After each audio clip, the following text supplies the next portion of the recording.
Hello, everyone, and welcome back. This is Docket Padama. This time, we will be discussing about data processing, and we are going to do this using the languages Filipino and English. So, going on to the first part of our discussion, which is the definition of data processing. So, data processing is the collection and manipulation of digital data to produce meaningful information. I would like to highlight and emphasize the following keywords that we will be using. So the first one is the collection. The collection is the gathering of data. Collection refers to the gathering of data. Manipulation refers to the processing of data. So again, the collection and processing of data. After data has been processed, it will now be turned into what we call information. So again, I would like to emphasize what I have already presented before in our discussion, that data and information are not the same. So data is defined as raw, while information is defined as processed data. And this information is supposed to be useful and meaningful. Okay, and we will emphasize on that in the diagram that we will be presenting, representing data processing. Now, before we continue and go to the diagram, I would like to briefly go through the different data processing or the action taken against data. So pag sinabi nating data processing, there is a specific set of actions taken against data, implemented in data. Okay? Ano-ano itong mga action na ito? Ang mga processes na dinadaanan ng data para sabihing ito ay meaningful na. So it should go through the following: validation, sorting, summarization, aggregation, analysis, reporting, and classification. All of these are infused in applications, softwares, when you are using your device. So, if you are using your word processing software like MS Word, there are features wherein you can validate, you can sort, you can summarize your data before presenting it in its final form. Okay? So if you're going to go through the definition, all of these, one way or another, are found and infused in different softwares and applications within your device. So it may be in your mobile device, in your cell phones, wherein it has the ability to sort data alphabetically, so it will fall under that. Number two, which is the arranging items in sequence, order, or sets. Or it can also have a feature wherein your data in the form of text, when you are encoding a manuscript, it can readily validate the words that you are encoding. It will prompt you if the spelling is correct, if the word is correct. So again, that is infused in programs and applications that you are using in your devices. So that will fall under validation, ensuring that the supplied data, encoded data, is correct and relevant. Okay?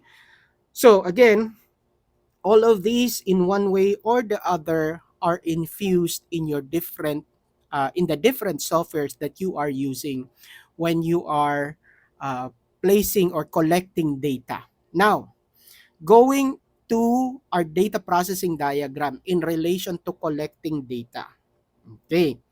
If this is what we call your data outside of your system, this one is your system. Okay, it consists of the input, process, output, and the storage.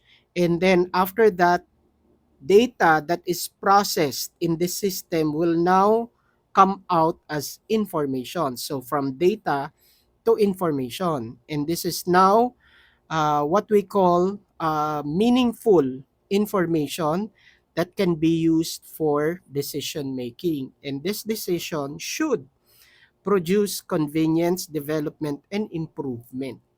in whatever field that you will be using that particular information. Now, so data can be in the form of text or numeric value. And when we discuss input or the term input and output, isabay na natin yung output ninyo. These usually refer to devices. Devices that you use in order to gather data and to for data to be able to enter the system. You have to use these input devices. So later on, again, we will be presenting examples of these input devices. So in relation to the input, we also have output devices. Okay. So the output devices now presents the information to the user.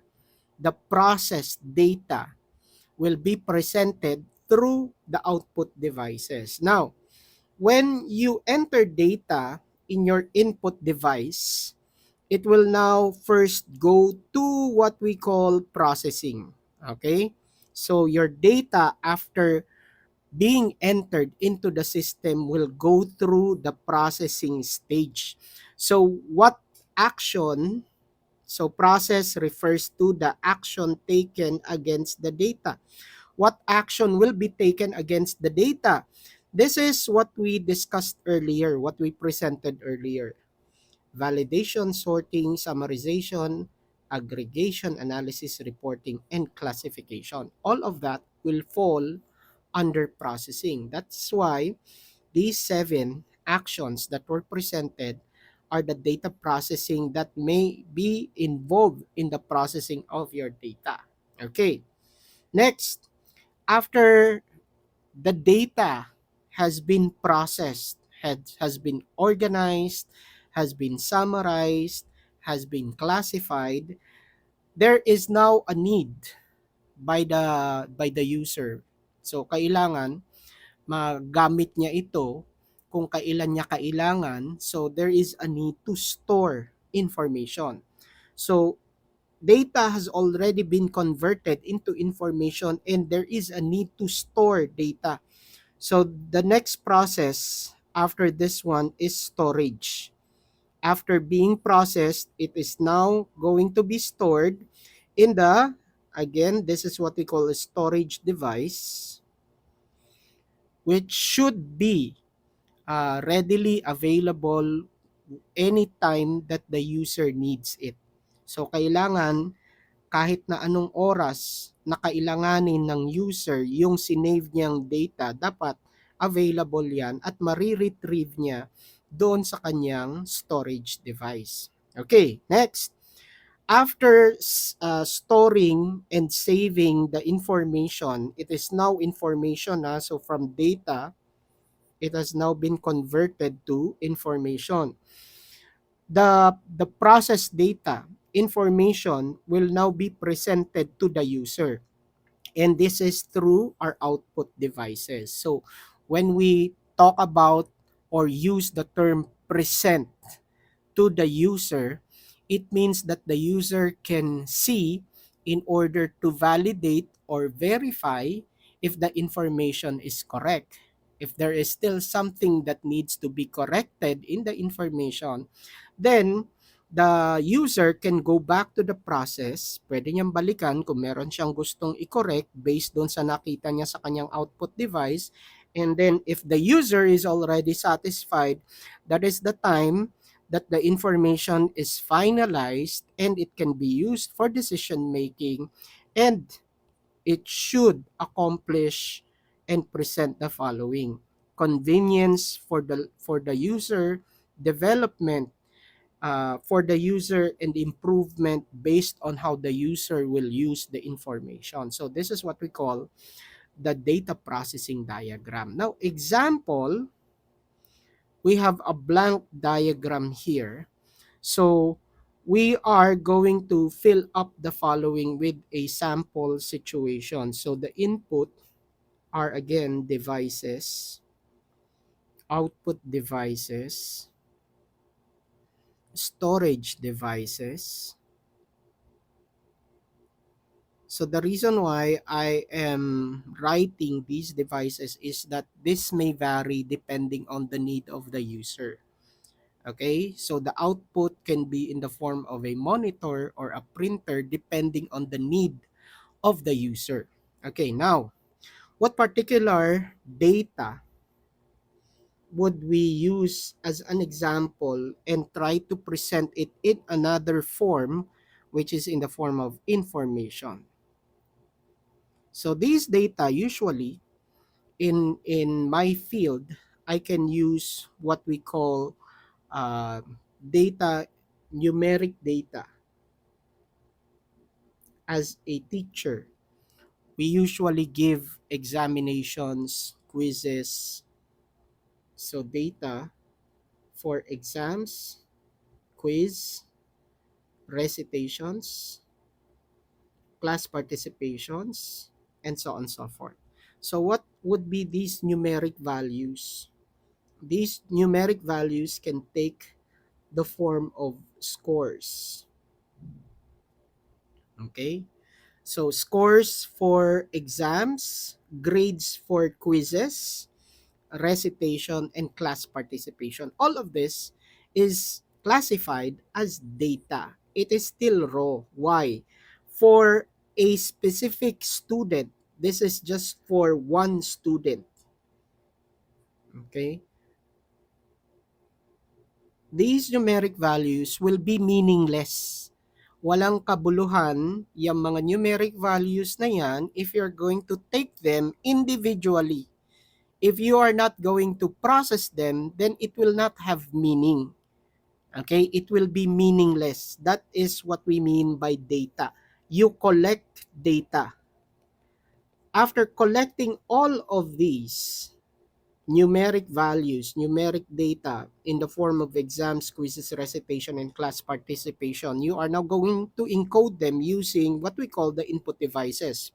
So this can be encoded usually using your keyboard, okay? Specifically the numeric keypad if it involves the numeric values. So after uh, encoding the numeric values, going to your electronic gadget or device.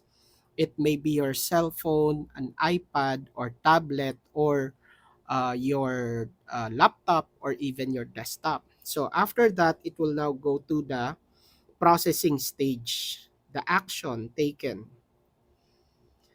So if you're going to compute for the grade of this particular student, the action will now uh, be played into the data that was gathered. So, i-implement na yung mga action na yon. Ano bang kailangan na action?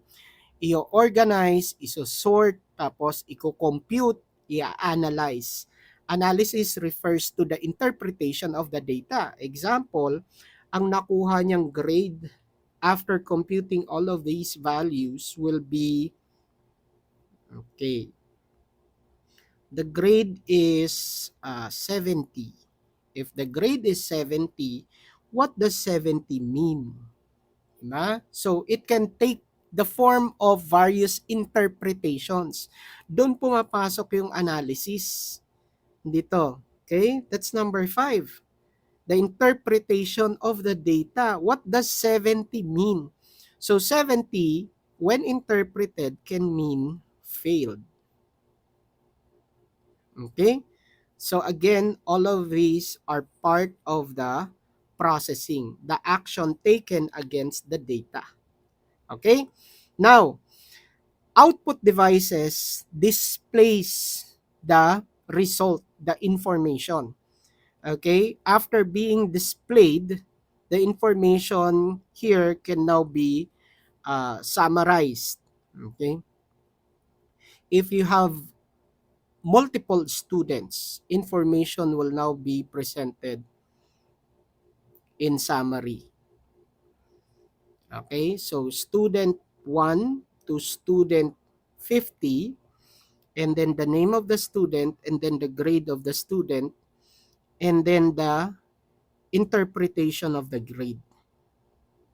Okay, now after being presented, this will now be used for decision making.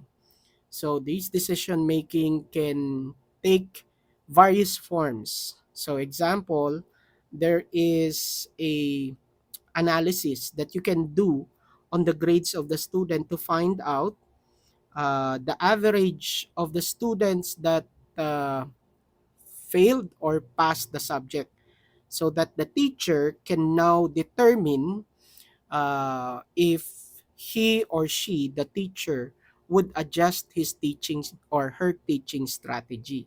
So that will be part of the decision making.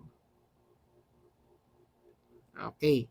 Now, because of this, the three areas that we presented, convenience, development, and improvement, specifically here, improvement should now be considered.